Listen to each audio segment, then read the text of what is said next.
What's going on, everybody? Welcome back to TTB Ravens Media, bringing you Ravens content every single day. If you want to see that daily Ravens content, make sure to hit the subscribe button down below and hit the notification bell as well if you want to get notified every single time I upload a brand new video. Now, in this video today, this is an exciting video. It's been a while since I've been able to make an exciting, good news Baltimore Ravens video. A lot of times it's Ravens player injured. We should fire this coach. We should fire that coach. Why is this player starting? He's not playing very well. That type of thing. That's been the theme of the Ravens the last few weeks. They've had some good wins, but a lot of times there's more negative coming out of the positive. But this week, I think it's huge news. David Ojabo is set to make his season debut, his NFL, his career debut against the Cleveland Browns tomorrow.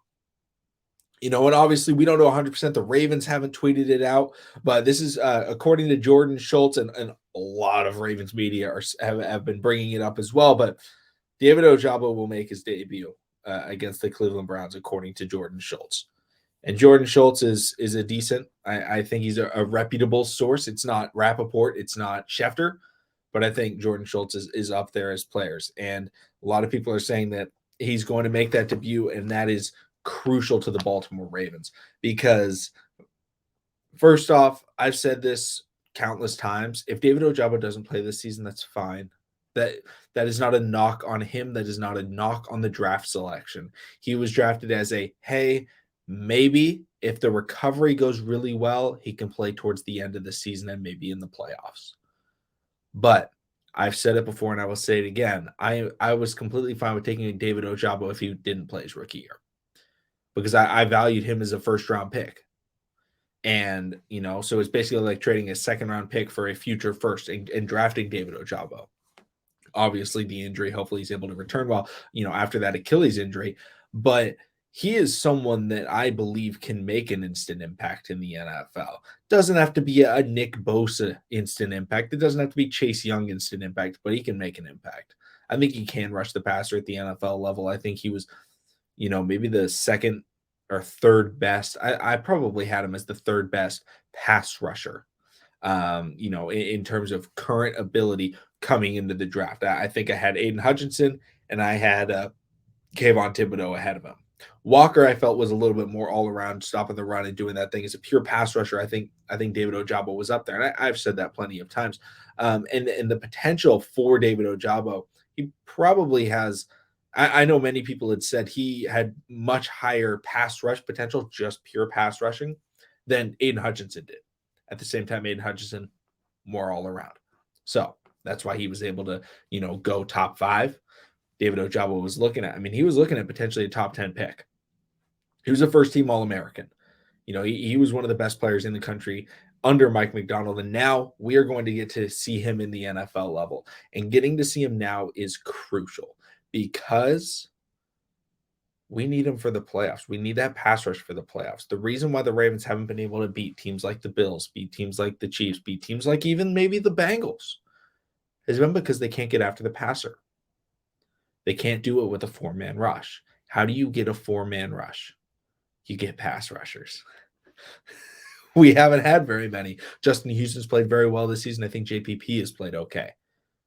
We have good interior pressure with Calais Campbell, Travis Jones, and Justin Madubuike, but we're missing that other guy, that other edge rusher, that pure edge rusher that's going to come off the edge. Every once in a while, we'll throw out Tyus Bowser, we'll blitz PQ up the middle, we'll do some things.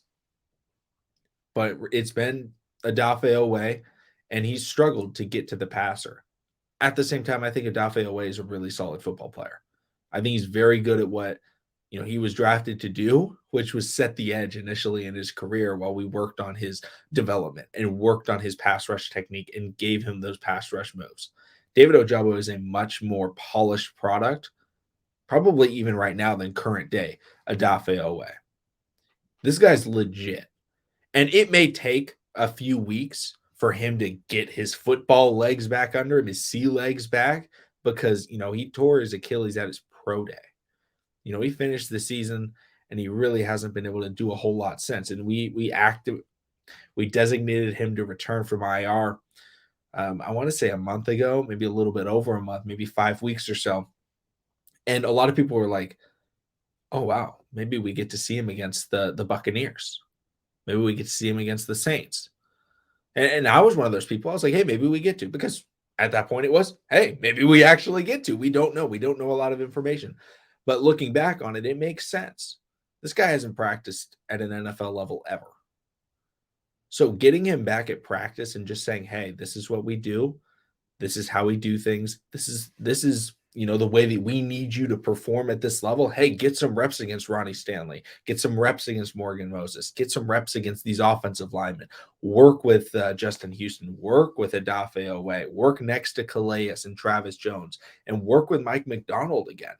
This is something that takes time preparing for the NFL. There's a reason why there's rookie mini camp, then there's OTAs, then there's training camp, then there's just practice before you get the first game of the season for rookies.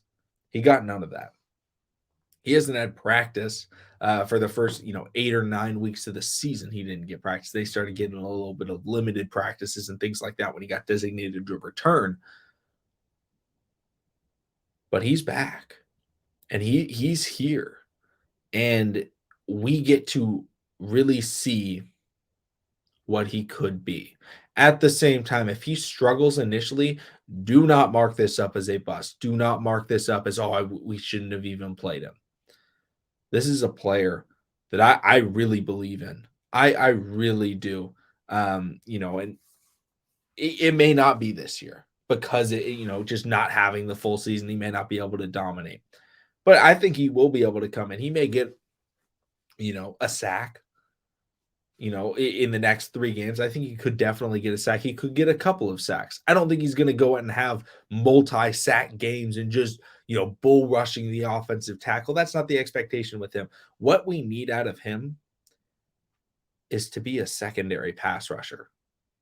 Initially. I think the hope is he becomes our 1 and Odafe is our 2. I think that's the long-term plan, or the 4-year plan. But right now, hey, you're going to be in one-on-ones. Get after him. You play against Deshaun Watson, a quarterback that is very shifty and difficult to bring down, which the Ravens have struggled a lot over the last, not just this year, last few years, trying to bring down these mobile quarterbacks. And not even some mobile quarterbacks, just quarterbacks that are tough to bring down, right? Get after him. Next week, we play against Desmond Ridder.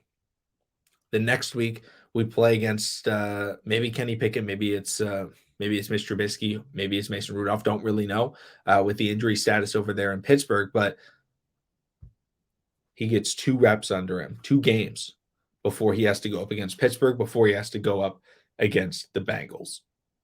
And that Bengals game is going to be the most important game of this Ravens season, without a doubt. We're going to have him ready, and he's going to be prepared. He's going to be, having those reps, and hopefully he'll be ready to take down Joe Burrow. I think this is the best news that we could have gotten. I think David Ojabo being able to play this week is better news than Lamar Jackson being able to play, because obviously if Lamar Jackson plays, increases the chance of the win, but David Ojabo playing increases the chance of postseason success, because obviously Lamar's going to come back for the postseason. That's known. If Lamar doesn't come back for the postseason, it doesn't matter if David Ojabo or not is playing. The Ravens lose in the postseason without Lamar. But without David Ojabo, without that secondary pass rusher, the Ravens, I don't think, can win the Super Bowl. Again, I don't need David Ojabo to come out and get a sack a game in the playoffs. I need David Ojabo to come out and rush the passer, get a pressure in a game. On a 3rd down, pressure against Mahomes, forces in an inaccurate pass, incomplete, turnover, or ball back to the Ravens. That's what we need out of him. And that's what we're finally going to get. And that's what we're going to really see. The other benefit is building long-term. We get to see how he will perform in upcoming seasons. If we didn't get to see him this year, we may go into the offseason and say, okay, maybe we draft an edge rusher. But we actually get to see him play, and we get to say, okay, yeah, we don't need to use an early draft pick on an edge rusher. We can use a 4th or 5th round pick to kind of build some depth, but we don't need to use a 3. We don't need to use a 1, whatever it is. Let me know in the comment section down below your thoughts on bringing back David Ojabo from really injured reserve, bringing him into the NFL, and what are your expectations for him early on? Make sure to follow or make sure to subscribe and make sure to come back tomorrow for Joshua and I's pregame video. The Ravens are playing on Saturday this week, so don't wake up on Sunday being like, when are the Ravens playing? They play on Saturday. So we'll be live for a pregame, postgame show. Should be a lot of fun. Super excited to watch David Ojabo play. Hopefully, Anthony Brown is the starter. I know you guys know I love Anthony Brown as a backup quarterback. He's really solid. But thank you so much, and I'll see all of you again tomorrow.